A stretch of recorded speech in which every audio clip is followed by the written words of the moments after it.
Seguimos camino de la tertulia con un invitado hoy muy especial que publicó recientemente un artículo sobre un algo que la gente se toma a broma y que tiene algo de cómico también, toda esta historia.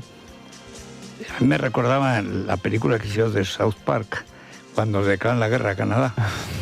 Pues sí, ¿por qué? Pues porque una guerra nos vendría muy bien. ¿Y a quién le declaramos la guerra? Pues mira, a los de Canadá, que les ganamos y están al lado.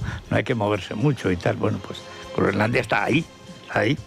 Bueno, pues Antonio Hernández Mancha, que ha sido presidente del Partido Popular en el tránsito de AP a PP, de Alianza Popular a Partido Popular, entre Fraga y Aznar, pasando por Herrero de Miñón, que también fue 3 meses presidente del PP. Qué cosas hemos visto.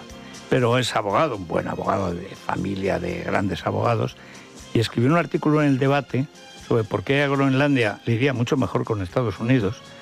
Y es la primera vez que yo veo a alguien en que tengo confianza intelectual, que no es un pelanas, explicando muy bien algo que no se explica en los medios, es que nos lo explicará hoy, de paso le preguntaremos cómo ve el partido que presidió.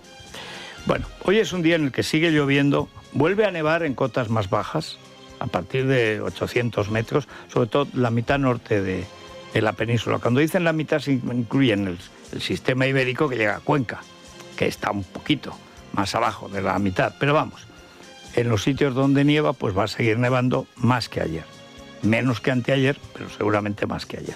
Y en Galicia está muy mal el oleaje, así que tengan mucha precaución, no solo los pescadores, sino los que van por esas carreteras costeras tan bonitas, pero que te la puedes pegar, te puede dar un susto el agua. Bueno, temperaturas bajan otra vez, en Madrid no pasará de 10-11 grados hoy.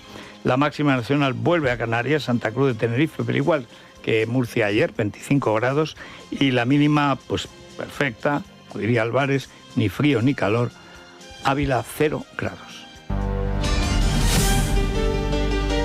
Bueno, no sé, Daniel Muñoz, si tú tuviste la misma impresión ayer, viendo el discurso en el funeral, está Liliana Sáez de la Torre, creo que es el apellido completo.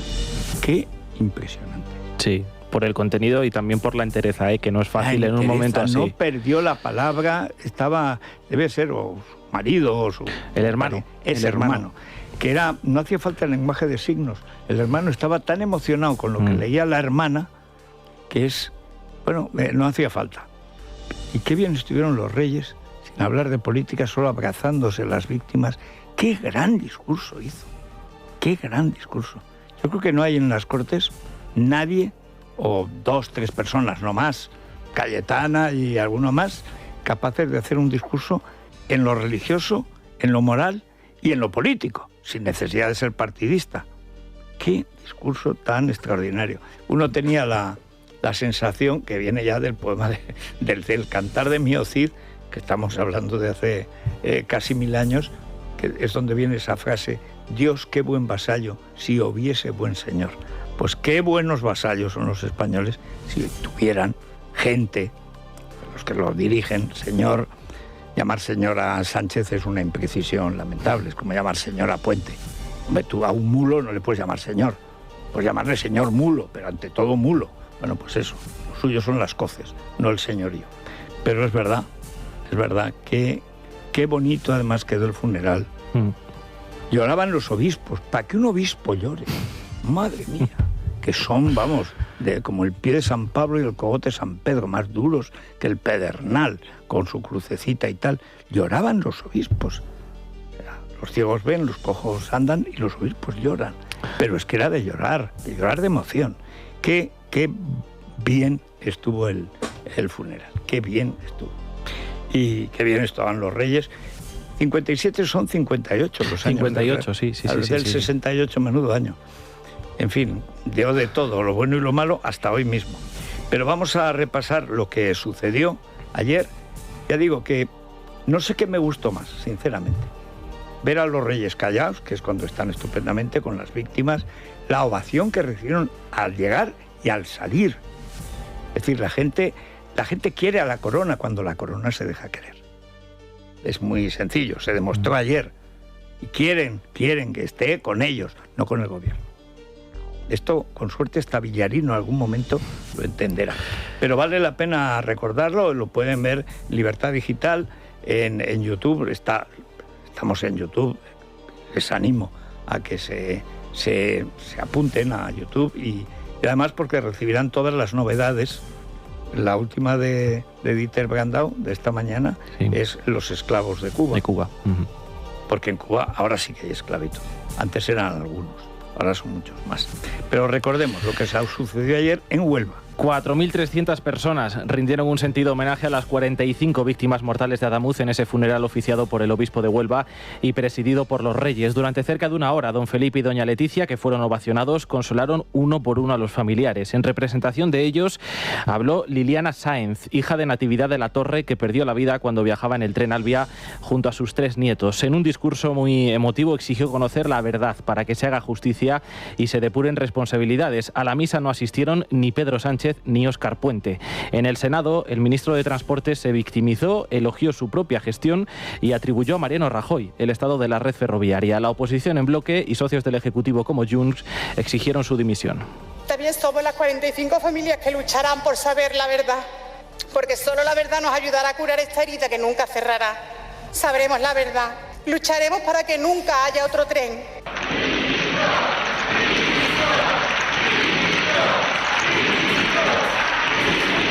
Si le queda un mínimo sentido de dignidad institucional, hoy debería terminar esta comparecencia con 3 palabras. Presento mi dimisión. Usted, señor Puente, tiene que dimitir porque su corrupción, desgraciadamente, mata. 46 víctimas mortales le increpan directamente. Solo por eso, debiera dimitir. Por favor, no nos venga con grandezas que hoy no tocan. Esto va en serio. Ministro, ¿a qué hora dimite? Les molesto no porque no haga bien mi trabajo, sino justo por lo contrario, porque lo hago muy bien. Eso es lo que a ustedes les molesta. ¿Se pudo hacer una gestión mejor de la tragedia? Entiendo, desde que se produjo. Yo creo que no, pero juzguen ustedes. Yo no me he escondido en el reservado de un restaurante para no dar la cara. Yo no tengo nada que ocultar. Tengo la conciencia muy limpia. Les pido que se pongan en este momento en mi lugar. Desde el domingo de la semana pasada, prácticamente, no sé si he dormido 3 horas al día. Pensando mentiras, ¿no? Para insultar a la prensa, porque luego siguió. Que esto es el neofascismo. Los que publican bulos a conciencia. Habló don Bulo, habló la vaca y dijo mu. Pero vamos a ver, farsante, si lo primero que dijiste el lunes, cuando saca El Mundo, que la clave está en la soldadura, fue que eso era un delirio. Delirio es tenerte a ti de ministro, en lugar de en la cárcel. Sí, en la cárcel, Vamos a ver, Puente. Tú has dicho que habías hecho una revisión integral. Primero quisiste robar la vía y llevártela a Madrid, que nos acordamos. Antes había dicho tu amo, el esclavista, el patrón, el cobarde, el galgo de Peiporta y la liebre de Adamuz. Huye, no vayan a decirle que esas conjuras de la extrema derecha. ¿Se acuerdan que había una conjura de la extrema derecha que entre todos consiguieron reunir el palo de una fregona que se la tiraron, le dieron una escolta? Ojo, la conjura fue tremenda. Bueno, también le iban a poner una bomba lapa. Esto lo publicaba la televisión espantosa y tal. La bomba lapa es que decían unos que se le iba a poner Sánchez a ellos. Este es el percal de los tíos. Cuando dice que solo duerme 3 horas, hay 46 personas que duermen el sueño eterno. Tú dijiste que la revisión fue integral. Fue parcial. Y luego dijiste que integral y parcial es lo mismo. Que siempre que se hace una revisión integral se hace a trozos. Pero entonces no es integral. O sea, siendo de Valladolid, desmiente la lógica semántica del español, que es sencillamente inatacable. Este tío, cada vez que se ha publicado una cosa que le ponen dificultades, hoy hay otra. La empresa del balasto, que encima la ha reciclado, con lo cual no amortigua la tembladera esa de los trenes, de los vagones, etcétera. Nos han mandado muchísimos la gente que ha estado grabando, porque es que tiembla. ¿Por qué? Porque las piedrecitas esas ya eran recicladas. Sale hoy la información de que además con Ana Pardo de Vera llegó al acuerdo de abaratar el coste. 46 muertos los contemplan. Y luego hizo creer que es que venía de Rajoy. Bueno, y Rajoy viene de Zapatero. Bueno, y Zapatero de Aznar, sí, y Aznar de Felipe González, 13 años. Pero vamos a ver, y González de Calvo Sotelo, y Calvo Sotelo de Suárez. Si lo que pasa con las infraestructuras es que no puedes dejar de repararlas. Que es lo que pasa además cuando encima no hay presupuestos. Pero ha mentido como un bellaco, siniestro y simiesco. Y por supuesto no va al funeral. Porque, claro, si va él, tendría que ir el presidente. Pero ¿cómo que nos hemos acostumbrado a que el presidente no va a un sitio si le van a silbar? Pero entonces, ¿tú por qué cobras el sueldo? Por cierto, ¿de dónde saca ese Longines que vale, bueno, 1.000 tirando a 2.000 euros de coleccionista? En el vídeo que grabó antes, contra la votación del PP, antes de que votaran, porque este es así de tramposo, de embustero, saca un Longines de coleccionista. Yo Longines pensé que ya no se hacían. Veía de niño, cuando seas mayor tendrás un Longines. Bueno, pues aquí el Longines de colección lo tiene el sacamantecas. Yo digo que a lo mejor será de los prostíbulos del suegro, porque ese dinero es más del salario mínimo, bastante más. Varios salarios mínimos para ese reloj. A lo mejor es Begoña, que habrá heredado de los prostíbulos una pasta. Prostíbulos, por cierto, que mantuvo en propiedad el suegro de Sánchez cuando Sánchez estaba en la presidencia, en el 22. Es que llega en el 18 o 19. Ojo, ¿eh? Bueno, el problema de fondo es que tenemos un gobierno que no vacila ante el crimen y que no reconoce sus defectos, lo cual es un crimen. La denegación de auxilio en cargo, que ese es el título oficial del homicidio por denegación de auxilio en cargo, este gobierno es lo normal. Y por cierto, qué poco se pareció el funeral de Huelva al último funeral de Valencia. La clave es que estaba Sánchez. Y donde está Sánchez no crece la hierba. En fin, seguimos, porque nos vamos a la República de los Tontos y ahí va a haber un verdadero yacimiento. Que no se me olvide cómo después del baño y masaje de Silvia Inchaurrondo dijo el antropoide, Óscar Gután, así da gusto. Y tanto, pero hombre, el final feliz no lo cantéis, es un poquito obsceno, porque da gusto con nuestro dinero. Con nuestro dinero. El presupuesto, el que es el cumpleaños del rey, el presupuesto anual de la Casa Real, que está congelado hace 3 años, es de 8,5 millones de euros. El presupuesto de 3 trimestres del Cintora o Chistorra es de 9,5 millones. 1 millón de euros más las malas lenguas y forradas. Este es el nivel de corrupción a que ha llegado España. Pero vamos, a la República de los tontos, de los idiotas y también de los malvados. En Es la Mañana de Federico, la República de los Tontos, con Santiago González. Eres tonto, muchacho, tú eres tonto. Don Santiago, muy buenos días. Muy buenos días, querido Federico.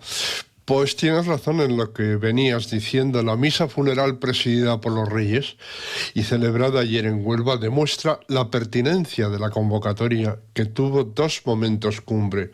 El impresionante discurso de Liliana Sanz, una joven que perdió a su madre en Adamuz, y la presidencia de los Reyes, que estuvieron impecables, sin palabras, en el consuelo de las víctimas una a una.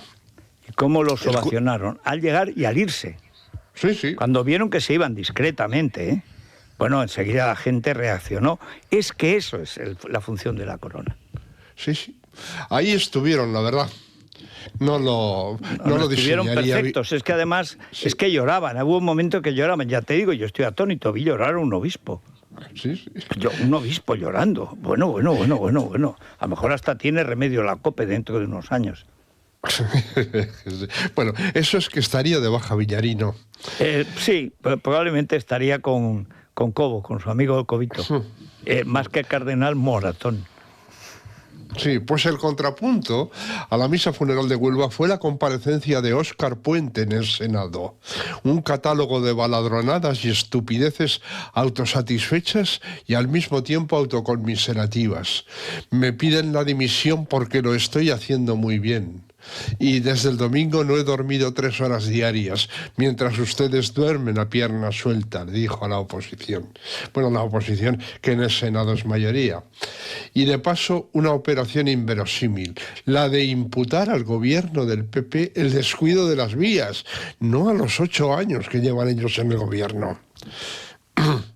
Por otra parte, hoy seguimos con la performance del tonto de la boina, tan ufano de haber ganado su bronca guerra civilista. Me escribió ayer un amigo desde los ya lejanos tiempos de la infancia, Antonio Palacios, a quien le regalaron la obra cumbre de este Pelagatos y ya metido en gastos la leyó. Me envía a título de ejemplo 2 meteduras de pata notables. Cuenta que Mola murió en un accidente aéreo entre Valladolid y Segovia. Es de dominio público que Emilio Mola Vidal, el director, murió al estrellarse su avión en un pueblecito de Burgos de 40 habitantes, próximo a Briviesca, que se llama Alcocero, y desde 1937, fecha del accidente, Alcocero de Mola, donde se le erigió un monumento. Otra es la cifra de represaliados que cuenta en la localidad navarra de Sartaguda, donde dice que murieron 2.000 personas, algo radicalmente imposible. Sartaguda tiene, según el último censo, 1.349 habitantes. En el año 1936 tenía 1.240. En 1936 fueron fusilados 45 habitantes, cifra de por sí muy considerable, por lo que pasaron a llamarlo el pueblo de las viudas, pero 2.000 fusilados. Bueno, y además de este no puedes decir que es que está mayor y le falla la memoria. Este no es mayor, no, este es menor. Es menor. Simplemente que no tiene conocimiento. Por eso no quiere que se le descubra. Dice, claro, es que ahora empiezan a darme... Bueno, yo lo leeré en el Kindle, que es barato, más barato que el papel. Me tengo que asomar. Afortunadamente, si has estudiado filología, en 2 páginas máximo, tú ya ves lo que da de sí la sintaxis, sí, señor. todo. Así todo. Es. Y luego ya empiezas. Y ya como mucho, 20 páginas, ya ves lo que va a dar de sí el relato como tal. Pero yo creo que en la segunda página diré, es lo que me parece. Y por cierto, esta mañana es que leí unas declaraciones en la radio del Golpe, la de Angelines, de una señora llamada Carolina Monge, que debe ser, me sonaba de la época de Monedero y estos matones, los scratches, diciendo que cómo se atrevía Pérez Reverte a haber dicho que la guerra era inevitable. La guerra fue evitable, no se evitó porque hubo un golpe de Estado en el 36 del ejército, tal y cual. Vamos a ver, la Constitución masónica y la quema de iglesias en el 31, el golpe de Estado en el 34 de la izquierda, y además el discurso guerra civilista del 36, empezando por el robo de elecciones y predicando la guerra civil de Largo Caballero, que es además el presidente del gobierno de Paracuellos, de Porlier, de las inmensas masacres de católicos. Y dice que, claro, ¿cómo se puede decir que era inevitable? Pues claro, era inevitable, con una izquierda guerra civilista criminal como la de Podemos, pues claro que era inevitable. En fin. Bueno, pues Cristian Campos ha dejado bien claro que a él no puede reprochársele falta de empatía, porque se ha puesto en el lugar del tonto de la boina sin dudarlo. Colgó ayer en X el conocido cuadro de Botticelli, El nacimiento de Venus, y a su lado una copia con algunas variantes, las más significativas de las cuales era la desaparición de Venus sobre la concha y el hecho de que estuviera firmado por Cristian. A continuación hay un boceto del pintor Zabaleta. Él acostumbraba a hacer bocetos antes de sus obras, que el tonto ha convertido en la portada de su libro, eliminando la Virgen que coronaba la obra en el original y sustituyendo el nombre del artista por el suyo propio. Nos hemos centrado mucho en la boina y hemos dejado de lado injustamente lo del cordón con el que sustituía el cinturón para sostener los pantalones. Al ver la foto es que uno se lo imagina en plan Antoñita Moreno cantando aquella canción que recordarás como yo de cuando éramos niños. Tú quieres que yo te dé lo que no te debo dar, el cordón de mi corpiño, mi niño, que no lo puedo cortar. Sí, señor, qué jacarandosa era. Sí, tenía una peca o verruga como Micaela. Sí, pero fíjate que alta, poderosa, busto, Santa Olayesco, o sea, bien. Pues esta era la canción que ponían siempre en el descanso del cine de mi pueblo. Y hay una cosa que es verdaderamente notable. Es una letra de una procacidad más que notable. Bueno, es que va a lo que va. Va a lo que va, sí. Como dicen Calisto y Melibea en la Celestina, lo que dice Calisto cuando desnuda a Melibea: señora, que quiere comer un ave, quita primero las plumas. Y la señora parece estar de acuerdo. Sí. Jorge Vilches, bueno, esto no sé yo si lo vería, si creería nuestra Irene que hay pleno consentimiento. Bueno, depende del notario. Si proponen ellos, sí. Bueno, Jorge Vilches escribía un comentario sucinto pero razonable sobre la supresión o aplazamiento del encuentro para debatir sobre la guerra civil. Cancelado Letras de Sevilla por la amenaza de grupos de extrema izquierda. Un paso más hacia las tinieblas. Qué pena de país. Nuestro héroe Antonio Papel no podía desaprovechar la ocasión para manifestar toda su desidia moral tratando de refutarlo. No hace falta ser de extrema izquierda para repudiar a ciertos personajes de ultraderecha. Pedro Ruiz reproducía un recuerdo suyo de la transición. Hace muchos años se sentaron conmigo a mostrar su talante de concordia en una broma, fingiendo jugar al dominó, Fraga, Carrillo, Venegas y Rodríguez Sagún. Las imágenes en televisión española. 4 décadas después, se suspende un encuentro para hablar de la guerra civil. ¿Avanzamos? Bueno, es que se sabotea. Yo no sé por qué no lo han suspendido. Cuanto más vueltas le doy, menos porque además Reverte ha dicho han ganado ellos. Bueno, pues pero no habéis dado la batalla. Sí, señor. Se llama a la gente, dice, es que van a hacerlo violentamente. Llama a la gente a defender esas jornadas. Claro, no, y llama sobre todo al ministro del Interior para que el ministro del Interior no, que estaría con el pito, ahora que se ha dejado lana en vez de pelo, se lleva unas lanas encima que parece un juez británico a punto de mandar a ahorcar a alguien. Qué pinta tiene el tío.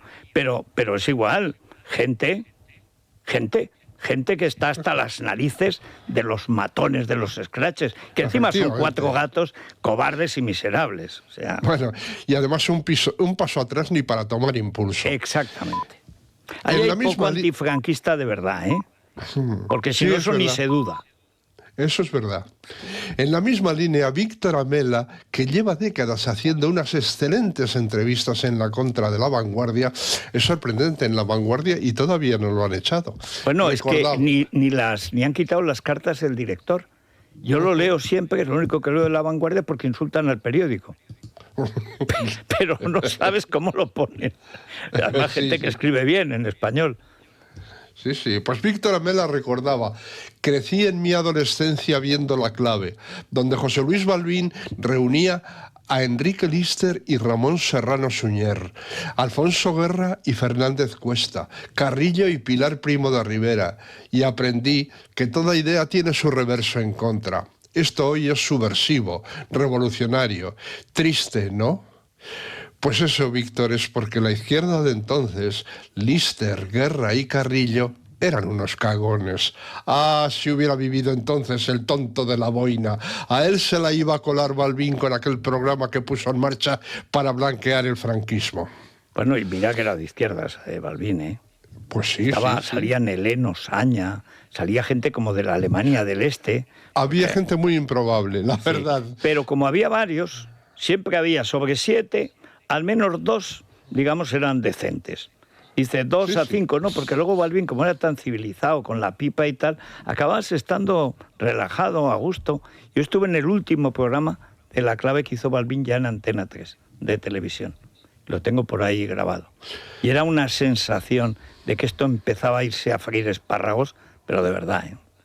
Ya con Felipe. Bueno, Iván Espinosa de los Monteros ha tenido una reacción muy adecuada ante el imbécil. Por muy bobo progre que sea, escribió, yo defiendo la libertad de no ir a un acto que no le guste, incluso su libertad de ser un maleducado y no ir después de haber confirmado que iba. Pero yo no me dejo cancelar, así que estaré en Sevilla el día previsto, a la hora prevista, para dar una charla. En breve confirmaré el lugar. Pues aquí lo publicitaremos con mucho gusto. De momento será el martes 3 de febrero a las 7 de la tarde. Diremos el lugar cuando lo conozcamos. Aprende, reverte. Esta es la reacción adecuada.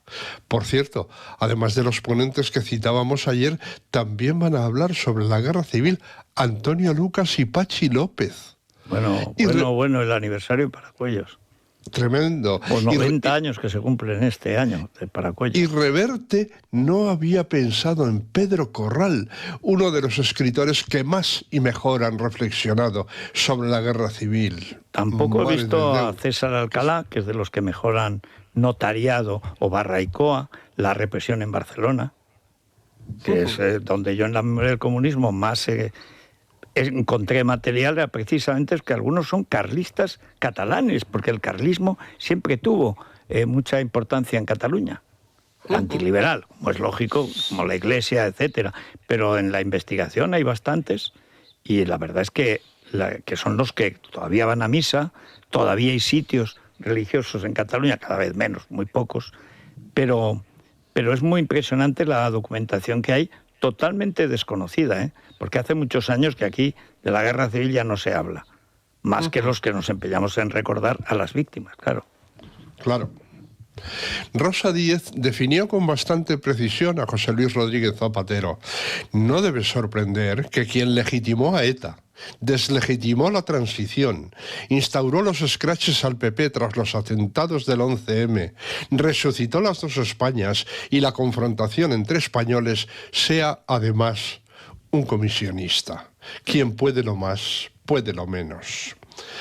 Y para terminar, una sorpresa, agradable en este caso, Lucía Méndez dándola de cal. El escritor David Uclés dice que Aznar es una figura antidemocrática.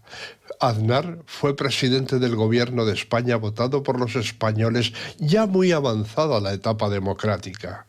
2 legislaturas, la segunda con mayoría absoluta.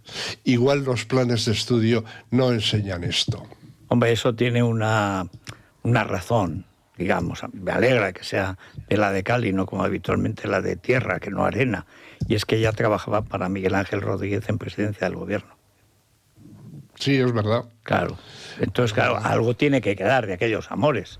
Bueno, es igual, pero tú mira el contraejemplo de Rosa Villacastín. Bueno, con Fraga, me acuerdo muy bien. Fue jefa de prensa de Fraga y, sin embargo, ahora maldice todo lo pasado. Yo la conocí en La Criolla, donde Fraga de vez en cuando hacía unas queimadas. Una queimada. Diabólicas, pero diabólicas. O sea, bajabas del altillo de La Criolla prácticamente rodando por las escaleras. Y solo había un ser humano que no le hacía efecto la queimada diabólica, que era Pilar Urbano. Y Rosa Villacastín, que estaba de lo más jacarandoso, estupenda, neumática y tal, pero la única que bajaba en vertical perfectamente, después de haberse atizado a lo mejor 3 tazas, porque no te daban en tazas, aquel brebaje infernal. Yo creo que ahí empezó la ruina de Cuba, cuando fue a Cuba y le hizo la queimada a Fidel Castro. Ahí empezó ya. Pues, oye, Pilar Urbano estaba, pero como una rosa. No Villacastín, precisamente, pero efectivamente ahí está. La historia es, pues ya Antonio Papel. Dice ahora que es la ultraderecha. Pues, pero vamos a ver si estaba en los clubes liberales de Garrigues. Si estaba de amanuense de Miquel Roca. Ay, la ultraderecha. En fin. Pues nada, Santi, ya veremos, porque este fin de semana en Aragón, a ver la última, que ya será penúltima, de Pili Juerga. No descansa esta mujer, No para, o sea, es absolutamente implacable. Las 30 escaleras que dijo haber subido en un piso que había puesto Europa, gracias al gobierno suyo, a 2 ancianos, y les había puesto el piso y el ascensor Azcón cuando era alcalde de Zaragoza. Fue magnífico. Es extraordinaria. Dice que había subido 30 escaleras, eran peldaños. ¿Cómo vas a subir 30 escaleras? Qué bruta es. En fin. Bueno, pues nada, hasta el lunes, si Dios quiere, hasta y la burra no se muere. Exacto. Bueno, gracias. Y si les duele algo, o mucho, porque sigue lloviendo y va a seguir lloviendo, nevando, viento huracanado en Galicia, etcétera, Ibudol. Bueno, Silvia Tranquiler. De la Agencia Negociadora del Alquiler. Qué gran invento que está circunscrito a Madrid. Y yo creo que hay que llevarlo a todas partes. Hay que hacer el bien, Federico, hay que exportarlo. Gracias a la Agencia Negociadora del Alquiler, pues se va a encargar de que sean los mejores inquilinos quienes ocupen su vivienda, ocupen con C, no con K, que vivan en ella y van a gestionar también los alquileres, haciendo la vida más fácil y segura a los propietarios, sin que tengan que ocuparse de nadie, ni siquiera de verles, de conocerles. Si no les apetece, pues no pasa absolutamente nada. Y además van a poder dormir tranquilos. Solo tienen que llamar al teléfono gratuito 920 20 11 y ahí le van a dar toda la información. 920 20 11 y empiecen a practicar el tranquiler de la Agencia Negociadora del Alquiler. Bueno, ya he visto que ha llegado Tomás Cuesta, entre las aguas, el viento, que siempre trae un detalle, siempre tiene un detalle con el equipo. Es maravilloso. Ayer me tengo que acordar de tus paisanos, porque el padre de una farmacéutica extraordinaria que tuvimos ayer aquí me regaló un pastelón de Cedeira, que hacía 2 años que estuve yo veraneando allí, que es un pueblo maravilloso. Donde vive maravilloso, sí. Pero maravilloso de verdad. Y era el pastelón es una empanada, digamos, es un paso adelante en la empanada, de bacalao con pasas. Ay, madre mía. Madre mía. Madre mía. Madre mía. Pues esto es como lo del tranquiler. Hay que exportarlo. De hecho, Arribi ya se vende, que es la marca Arribi, ya se vende en Madrid. Pues, pero bueno. Para matar la morriña yo ya sé lo que voy a hacer este fin de semana. Bueno, pero hoy los oyentes pueden opinar. Y luego además viene Antonio Hernández Mancha, que algunos, los que ya tengan cierta edad, lo recordarán. Y los que no, pues ya se los recordaremos. Y además vamos a hablar de Groenlandia. Que yo, desde Zombies, cuando la canción esa Groenlandia... no había visto una defensa de Groenlandia tan razonable, además como la de Antonio Hernández Mancha, presidente del Partido Popular, de AP Partido Popular en el tránsito, después de Fraga y antes de Aznar. Pues yo creo que es una oportunidad estupenda, Federico, para que los oyentes puedan preguntarle por la situación también política actual, porque pues claro, es una persona de peso dentro de Alianza Partido Popular. Es hombre de leyes, fue un brillantísimo jefe de la oposición en Andalucía, lo trajeron a Madrid y lo engañaron. Pero realmente es un tipo, esa generación, la misma que Trillo, cuando estuvo aquí el otro día, dices, pero ¿por qué hemos decaído tanto? Pues tal vez el bachillerato, porque es general, ¿eh? Es posible. Bueno, pues igual que con Trillo, que resultó una charla muy agradable en la que todos aprendimos, yo creo que va a ocurrir lo mismo hoy, pues sí, así que vamos a invitar a nuestros oyentes a que envíen sus preguntas al 648 91 92 60 o si lo prefieren, ya saben, si son tímidos, no tienen tiempo, @lamanana de FJL en Instagram. A la tertulia. Es la mañana, es radio.